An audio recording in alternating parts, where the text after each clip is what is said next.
How's it going, guys? I hope you're having a fantastic day. Today we are checking out the all-new 2021 BMW M4 Competition.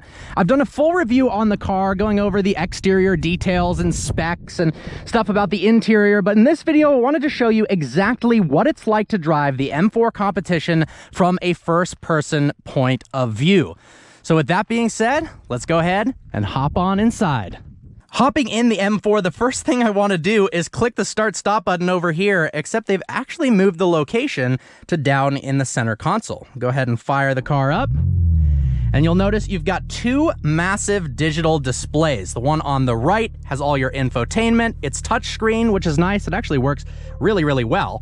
And then on the left, we've got the instrument cluster that's actually customizable. So we'll go through a bunch of the different customizable options of the interior and the driving experience, and we'll do a launch control and take it out on the road. One of my favorite parts about the car's interior is this steering wheel. It feels phenomenal in your hands.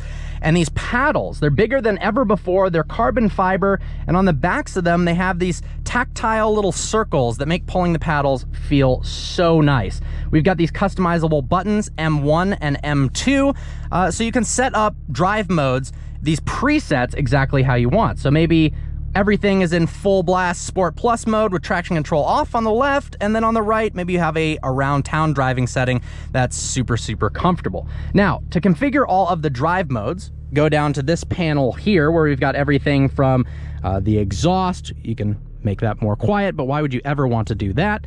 And here we've got the setup button. So click setup. Right now, I have my customizable M2 mode. Everything is Sport Plus for the engine, chassis, Sport for the steering, Sport for the brake. It is cool and unique that you can actually change between Comfort and Sport for the braking in the car. Now, if I turn traction control all the way off, check this out. Press and hold. Start M Drift Analyzer. How crazy is this? So if I do that,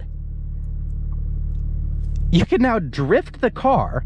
And like in Forza Motorsport 7 or Forza Horizon, this car is actually going to analyze your drift and give you a score. Look, 5 stars and how many degrees you've made it to. That is one of the coolest things I have ever seen.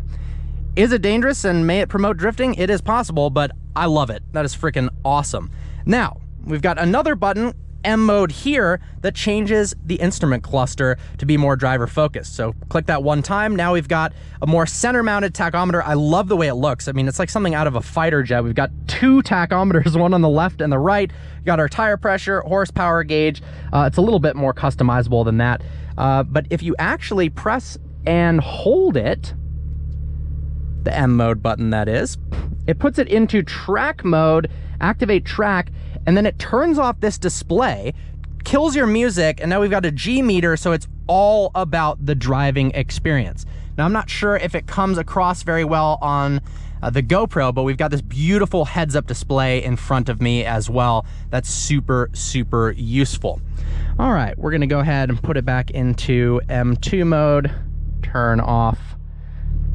We'll put it into sport mode instead of track mode. Now, this is the M4 Competition, which means it only comes equipped with the 8-speed automatic transmission. If you get the base M4, you get it standard as a manual, but a bit less power.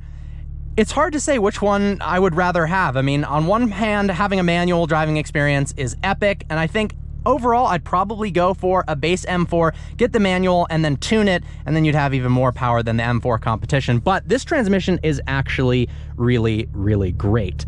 We've also got some other cool things in the infotainment screen. You can do ambient lighting. There's tons of ambient lighting settings, which I am quite fond of. Everything from bronze to orange, white, blue, green, lilac. I mean, when have you thought that you'd have a lilac color in a BMW M4 Competition? These are the standard seats. I do quite like the upgraded M Sport carbon bucket seats. They're $3,800. They hold you in place a lot more, and they look a heck of a lot better. But let's go ahead and take it out for a drive and show you actually what this thing is like out on the road. All right, let's start off with a launch control, shall we? So to put it into launch control, make sure you've got shift level 3. You can control the shift speed on the stalk right here. Go ahead and press and hold to get traction control off, which I've done. Then you press the brake all the way down, press the gas, prepping launch control. Launch control active, and we are off.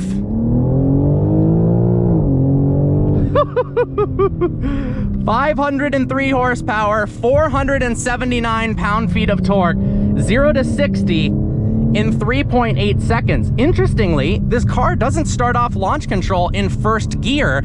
It actually starts it off in second gear. I guess they've deemed first gear to be too torquey and essentially useless for a launch. I'm curious to see, though, when they do the all-wheel drive variant that's coming out later, if they launch in first gear or in second. We'll put traction control back on. Now, I gotta say, despite the fact that this has an 8-speed automatic gearbox and not a dual clutch, the responsiveness is absolutely brilliant. It shifts instantaneously, upshifts and downshifts, and is not a negative point in this car whatsoever. So rest assured, if you get the competition that only comes with the automated manual, or automatic, shall I say, it's still a fabulous transmission. Now, would the manual be more fun? Potentially. If you are somebody who loves rowing your own gears, definitely the manual transmission option in the base car is awesome. Now let's talk about steering. The steering feel in this car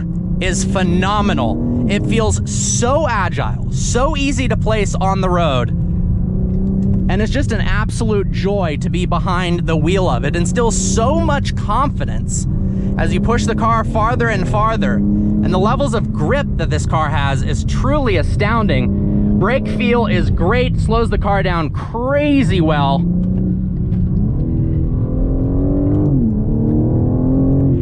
It actually sounds good too. Wasn't a huge fan of the way the F80 sounded, but with the G80 M4 competition, we've got more induction noise coming from the engine. It sounds a little bit like the E46 M3 does, without that rasp. It's this perfect blend, and I love it. The power comes on seamlessly and linearly. Even though it's twin turbocharged, it doesn't have any peaky spikes in the rev range that cause the car to be a little bit off balance. It's just smooth. The chassis is phenomenal as well. It rides over bumps very, very well, and at the same time has virtually zero body roll whatsoever. It's such a good blend of a car that you could drive every single day and at the same time take out on the racetrack or backroad canyons like this and have an absolute blast. This car has the optional carbon ceramic brakes fitted, an $8,150 option, which really isn't necessary, but if you are going to track it a bunch, it prevents brake fade. They're holding up very, very well. Stops this car so nicely. It's a really easy car to drive. Anyone could get behind the wheel of this M4 competition and feel like a champion. With the stability control system on, it actually allows you to push the car pretty hard into turns without interfering and causing any jerkiness in the wheel or automatically applying the brakes too much. And then you turn DSC mode on or turn the traction control all the way off, and it's actually got a 10-way adjustable traction control system. So check this out. With DSC all the way off, we're gonna go back to setup. You can now change the traction control from off, that's position 0, in different stages all the way up to 10, like the AMG GTR has. I love that variability, so you can increase your skills starting with 10 and then bring it down to 0 when you're really, really feeling like a pro. We're gonna go ahead and turn that back on though, because it's not my car. And off we go.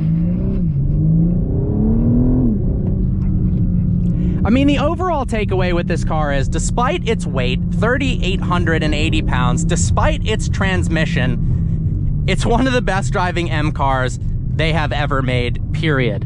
It's fun, it's communicative, it's agile, and it just feels like it terrorizes the road. It just eats up bumps, powers through turns, and makes you feel like a pro every step of the way.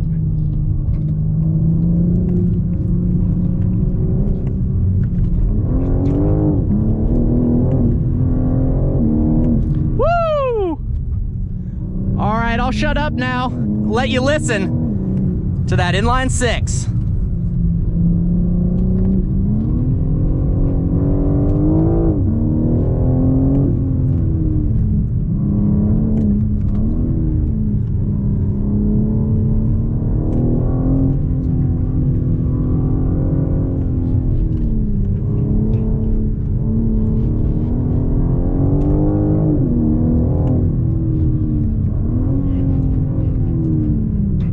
I will say with these standard seats, they don't hold you in place quite as well as I would like. Definitely would upgrade for those M carbon buckets. Not only do they look phenomenal, but they'll hold you in place a lot better. And I love the shift indicator lights at the top of that heads-up display. So you can keep your eyes on the road, be focused at all times, and just enjoy yourself. This M4 is all about having fun, and it does that and more. I love this thing, honestly. Woo-hoo! It's such a rewarding car to drive.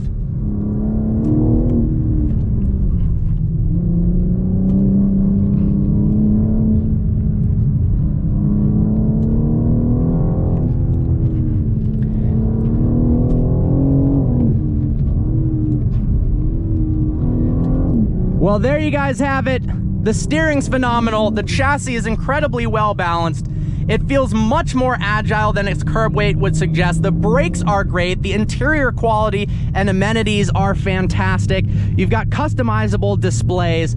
Launch control is fun. Man, this really is a brilliant car.